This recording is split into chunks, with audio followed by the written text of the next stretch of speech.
Be nice to each other. Yeah, But play it's nice, okay. be nice. Yeah, be nice to each other, guys. Prayers up to Big E. We love For to see that sure. he's in good spirits.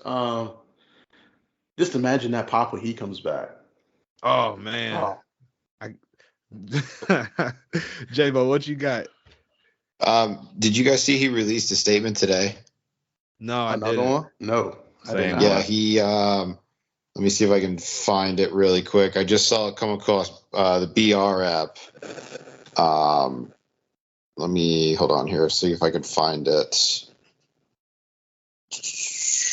Positive vibes from Big E. Oh, it's just a video. Sorry, I can't get like the actual statement, but well, I'm Oh, sorry, you but mean I the did video see of him he walking around in the Blanca shirt? It's a fire shirt. that is a fire shirt. Yes, that's it, Dub. Yes. Sorry, I just saw it. I just saw it come across my app. So, but I did see he's walking around, which is always a very good sign. So, For sure, for sure. But yeah, But so yes. Big E's healthy. Ridge needs to go back to 2.0. Somebody else who we all believe needs to stay in 2.0. Rich Dominic Allen. Mysterio. Oh, But let's talk about man. this main roster pit stops that they had because they were like, well, Raw's in Jacksonville. Hey guys, go to Orlando, and they were like, all right. So on Tuesday, we started off with Miz TV interviewing the new NXT champion, the showstopper, the show stealer, Dolph Ziggler, Mr. Steal Your accompanied Girl. by Robert Roode. And her girl too. Right. And during that night's of the promo, Call them Mr. Bitches. E-Ray, who came out to interrupt that promo at the very end there? Oh. I forgot. Ooh, me in the back of the class. Me, I think I saw BA's hand first. BA, would you like to yes. help the class out? Yes. That would be LA Knight. Teach LA Knight. L.A. Knight, Oh yeah, that's true. Yeah. That happened. the Tuesday night megastar. Yeah. Yeah. He Then lo and behold, we get that match. He's my favorite. Fast forward 2.0. a little bit later in the show, they're interviewing Santos Escobar and Elektra Lopez and those other two guys. Oh, Elektra Lopez's. The Lopez's, yes. all of the Lopez. All of the Lopez's. About Santos's upcoming qualifier match for the NXT North American title ladder match at Stand and Deliver. And who comes up but Me. the greatest luchador of all time, Rey Mysterio. Sorry, guys. I don't know I'm sure you're what that static there. was. It's okay.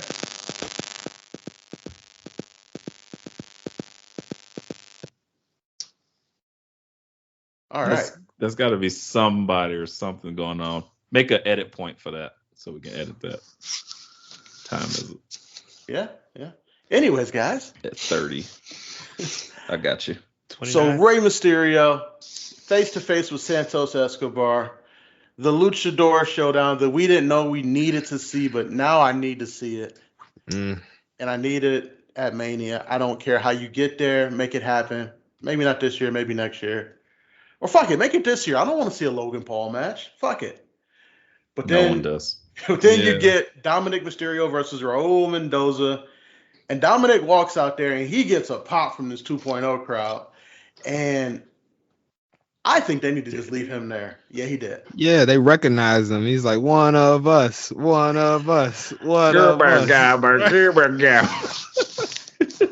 Then thought they- he was an audience member. That's why. They also It's like, chanted to him, "You don't go here" as well. Like, I think that crowd was just having fun. They were trying to put themselves over a lot. Thank you. 100%. J-Mo, what do you think? Should Dominic just stay in NXT 2.0? he should stay and never be allowed back. After he gets done wrestling, they should just lock him in a room and be like, "We'll come get you next Tuesday." And then he comes out and wrestles. They feed him, then they put him back in the room. Feed him with a But, slingshot. Yeah. But I was just gonna say that crowd on Tuesday night. Now I caught, like I said, bits and pieces of it. I was a little busy Tuesday night, but I caught bits and pieces of it, and that was probably the hottest wrestling crowd I have seen in a while. They were just having fun, putting themselves over. They were. Yeah. They were But- really chanting for Brian in between like the commercial breaks. I don't know if y'all could catch it. Like when those commercials, they were just screaming for Brian Breaker. So But- that dude is super over. But that's kind of the benefit of having that 2.0 crowd because they are there every week.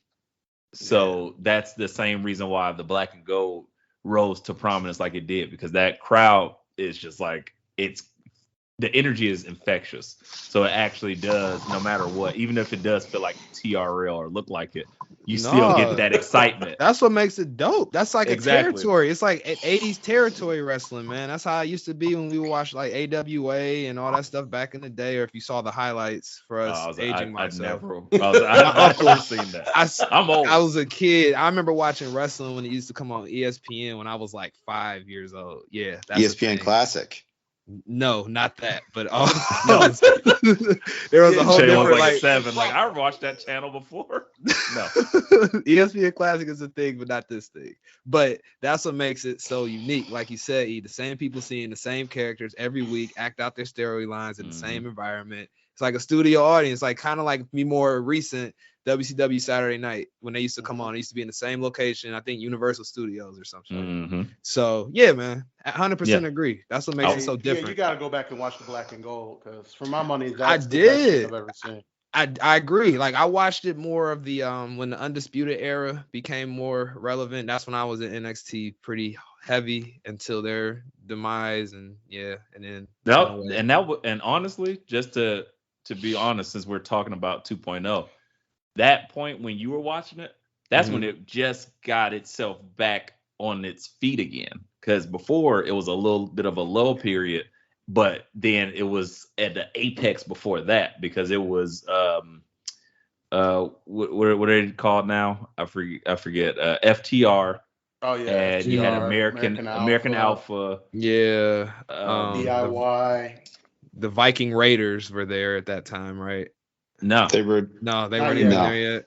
No, it was actually what was the gentleman's name? You're forgetting about the Authors of Pain. They were in there. Oh, AOP, yeah. Well, that was kind of the low part. I'm talking about right before that. It was Enzo and Cass. Enzo and Cass. There we go. Oh, and I did remember seeing with those the double dudes. submission tag, man. Like shit was that insane. was like the very first NXT I saw. Cause I remember seeing Enzo and he was out of control. And I was like, who the fuck it was is incredible. When Nakamura was champion and when Rude was champion. And that's what I'm saying. I'm still talking about before that when it was like. Are you talking about like season 1 when it was like a game show? No. He's talking about like when Balor was champion. Oh, okay. And before that, Charlotte Flair was still there. Still there. And I'm talking about when KO was champion to kind of like switching over when KO held it a little bit. He was going on Raw. Then you had Balor. No, he didn't because Balor took it off of KO at Beast of the East.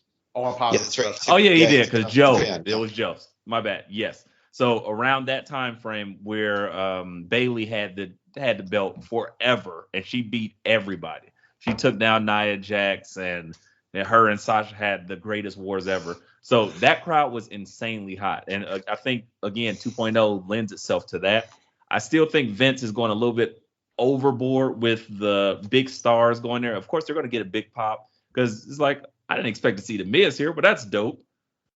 But even still, I didn't necessarily. To me, they didn't overdo it. They did it just enough. Get him talking with. Yeah, Vince always has a chance to overdo it. Like let Miz talk a little bit and bring out Ziggler, and then let the match take care of itself. Honestly, I was surprised like Ray and Dominic didn't show up like in that beginning segment since Miz was there. But that's a whole nother thing. I of course, because continuity is a thing. I didn't want that.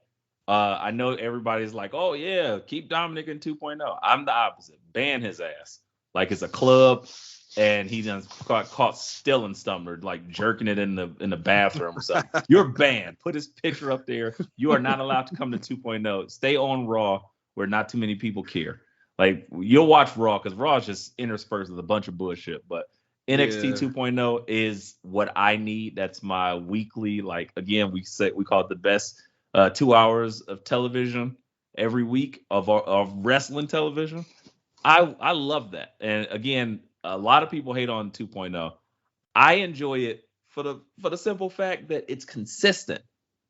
That's it. Consistency is a major key. If there's one thing I learned from DJ Khaled. I was about to say, I learned from DJ Khaled. You can get a sponsorship for a diet plan and never lose any weight. But if you consistently talk about it, yeah, you win. There you go. Be the best.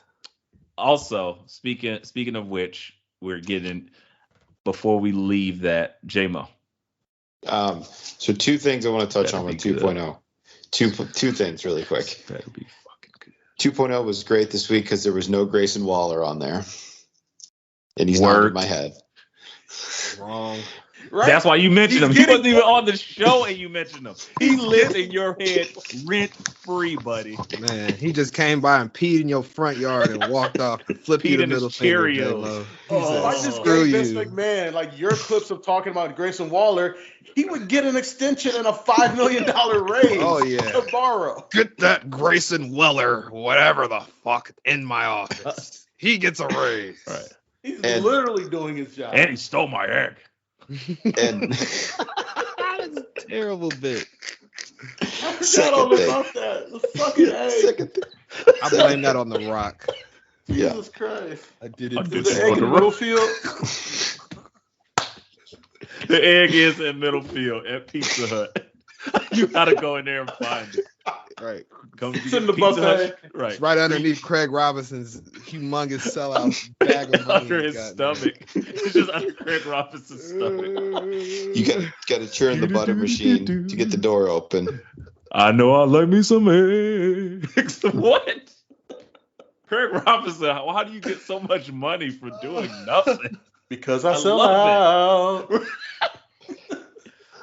Anywho, Second thing. and you're saying? Second thing. Now, I don't really fantasy book a lot on this show because you and Dub mostly do it, but I've been having, when they show Dominic Mysterio. No, Dub, no. I do have those, but that's a part of fantasy booking. Just saying. But so when Dominic showed up on 2.0 and had yes, I Chobani'd all over the place. But when he showed up on 2.0 and had that interaction with Legado, I thought it would be really cool if there's a way they could turn Dominic Mysterio heel and turn on his father and join Legado and just have him kind of slowly. That would be amazing. E-Ray would hate it.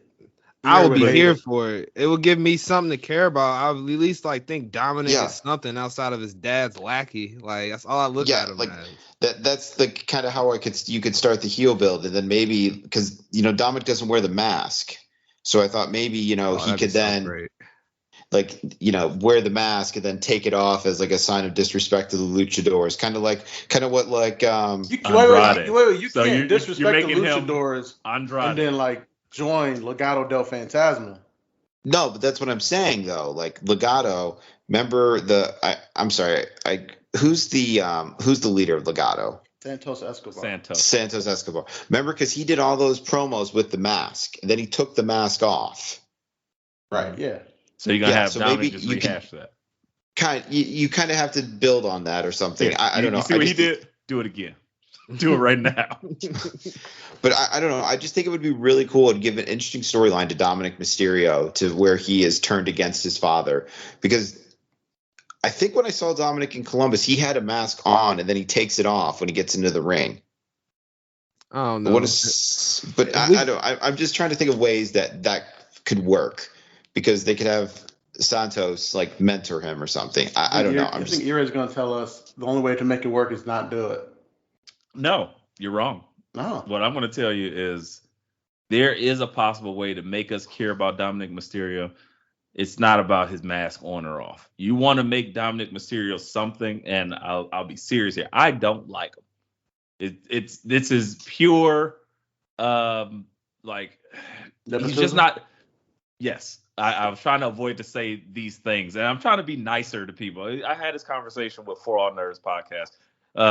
Shameless plug, but I wanted to they got me to understand these things are art. So I want to start trying to take a little bit more care the way I shit on people. So I want to just shit on people nicer, So a part of eloquently.